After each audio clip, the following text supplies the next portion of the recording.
सभी सम्मानित कविगण, हमारी पार्टी के जिला पंचायत की सम्मानित अध्यक्षा डॉक्टर दलजीत कौर जी, हमारी पार्टी के वरिष्ठ नेता हमारे साथी भाई गुरबाज सिंह जी, पार्टी के बहुत सीनियर नेता आदरणीय भाई धीरेन्द्र मिश्रा, उनके पड़ोस में बहुत सीनियर अभियंता भी हैं, और मैं समझता हूँ कि पूरे जजी और कलेक्ट्रेट में जितने भी हमारे सम्मानित वकीलगण हैं, आपका सभी सम्मान करते हैं, और जिले में भी लगभग सभी लोग आपका सम्मान करते हैं। आदरणीय बाबू जी, हमारी पार्टी के नगर अध्यक्ष भाई विकास जी, सभी सम्मानित साथी, सबके नाम जानता हूँ, कुछ के रहे, हमारे डीसीओ साहब, साथियों, कवि सम्मेलन, और कहते हैं कि कवि की जुबान पे 24 घंटे में एक बार नहीं बल्कि 24 घंटे सरस्वती माता का विराजमान उनकी जुबान पे रहता। यहाँ सिद्धांत जी बैठे हैं। चुनाव से पहले की बात है, भगवान गौरीशंकर जी के मंदिर में एक कवि सम्मेलन चल रहा था। मुझे वहां जाना का अवसर प्राप्त हुआ, तो सिद्धांत ने पता नहीं क्या सोच के ये कहा कि भैया आप जीतोगे भी और मंत्री भी बोलोगे। उस समय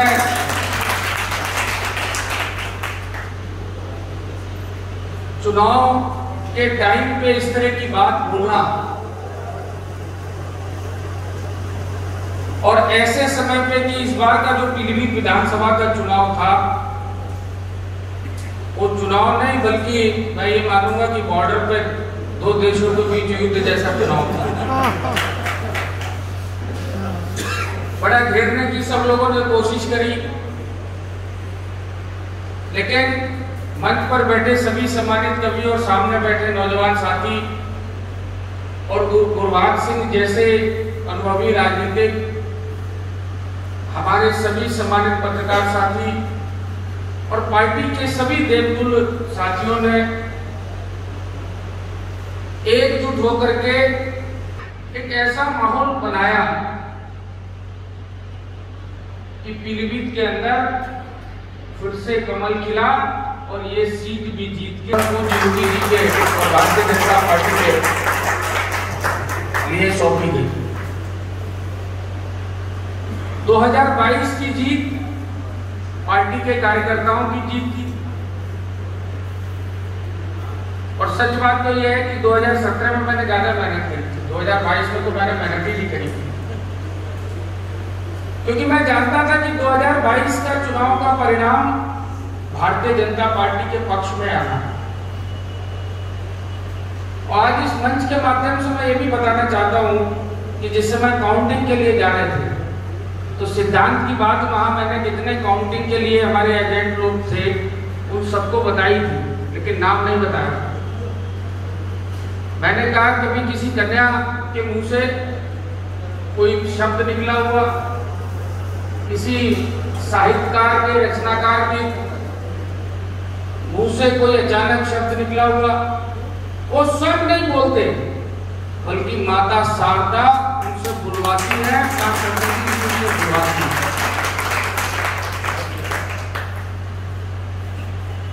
लेकिन जब पीलीभीत में कभी सम्मेलन में और जगह भी जाता हूं, हम लोगों को और काम करना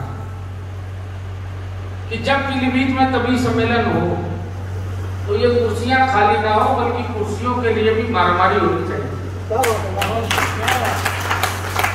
और पीलीभीत ऐसी जगह है कि मंच पर जितने भी हमारे सम्मानित कवि बैठे हैं, इनमें से 90% तो हमारे पीलीभीत के, पीलीभीत जिले के। पीलीभीत जिले में प्रतिभा की कमी नहीं है, पीलीभीत जिले में किसी चीज की कमी नहीं है।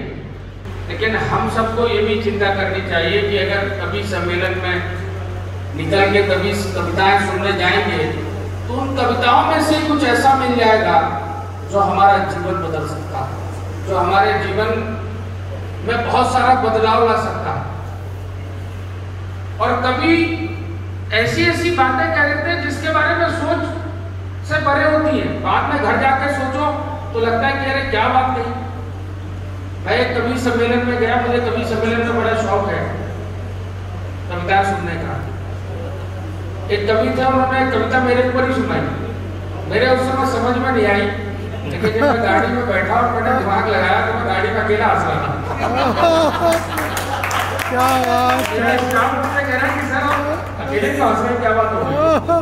मैंने कहा ये बात तो मैं किसी दिन और बताऊंगा। तो आज मेरे स्टाफ यहाँ है, लोग समझ रहे होंगे कि मैं क्यों हंस रहा था, क्यों उस दिन हंस रहा था। बहुत बहुत ऐसी बातें जो व्यक्ति की जिंदगी से सीधे सीधे उसके जीवन से जुड़ी होती हैं, उन बातों को बहुत अच्छे से सजा के संवार के कवि जो है वो रखते हैं। और ये देश तो कवियों का देश है। श्रद्धेय अटल बिहारी वाजपेयी जी बहुत बड़े कवि थे, उनकी कविताओं को आज भी हम लोग सुनते हैं। आज भी उनकी कविताएं देश में नहीं बल्कि दुनिया में सुनी जाती हैं। वो शरीर उन्होंने त्याग दिया, लेकिन उनका विचार, उनकी कविता, जब तक ये देश रहेगा, जब तक ये धरती माता रहेगी, आसमान रहेगा, तब तक उनकी कविताओं का होगा। एक दो दिन में मैंने वहां था, इसलिए ले लूंगा कि मेरे दिमाग में भी आया कि कवियों को उसमें जा रहा हूँ तो भाषण दूंगा तो कवि जो है मेरे ऊपर ही कुछ ना कुछ सुनाने लग जाएंगे। तो कवि वाली श्रेणी में आ जाओ, जिससे एक दो चीजें हैं, कुछ चीजें मैंने अचानक निकाली। माना कि हम अदब से बात नहीं करते, माना कि हम अदब से बात नहीं करते, पर ये मानो हम मतलब की कभी बात नहीं करते। वाह वाह। ये नरम लहजा, ये प्यारी बातें तेरे लिए हैं, ये नरम लहजा, ये प्यारी बातें तेरे लिए हैं, इस लहजे में हम सबसे बात करेंगे। कभी मिल तो तुझको बताए हम, कभी मिल तो तुझको बताए हम, तुझे इस तरह सताए हम। समझिएगा कि थोड़े दिनों पहले हम लोगों का पर्व निकला, ये उन लोगों के लिए है जिन्होंने बहुत कष्ट दिए हैं। बढ़िया पढ़ रहा है। कभी मिल तो तुझको बताए हम, तुझे इस तरह सताए हम, तेरा इश्क तुझसे छीन कर तुझे भय पिलाकर रुलाए हम। तुझे दर्द दूं तू कह ना सके, तुझे जुबान दूं तू कह ना सके, तुझे मकान दूं तू रह ना सके, तुझे मुश्किलों में घेर दे, मैं कोई ऐसा रास्ता निकाल दूं, तेरे दर्द की दवा करूं, किसी के तरस के सिवा बचा।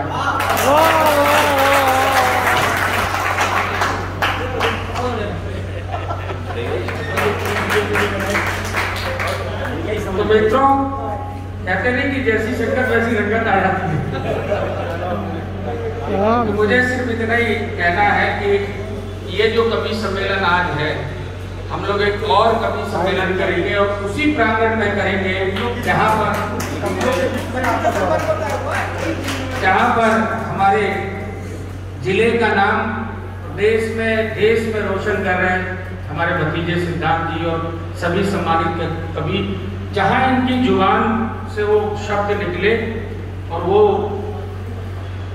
शब्द हुए बाबा गौरी शंकर जी के धाम में हम लोग एक कवि सम्मेलन का आयोजन करें और उस कवि सम्मेलन की व्यापक तैयारी करेंगे, जिससे कि वहाँ पर सारे लोग शाम को इकट्ठा हो और हमारे जनपद की ये प्रतिभा ये सब लोगों के घर घर तक पहुँचे और उस परम पूज्य धाम से, उस पूज्य धाम की कविता पूरे प्रदेश और देश में पहुँचे, ऐसा मेरा विश्वास है। हम लोग मिलकर के इसको करेंगे। बहुत बहुत धन्यवाद। जय हिंद, जय भारत, वंदे मातरम, भारत माता।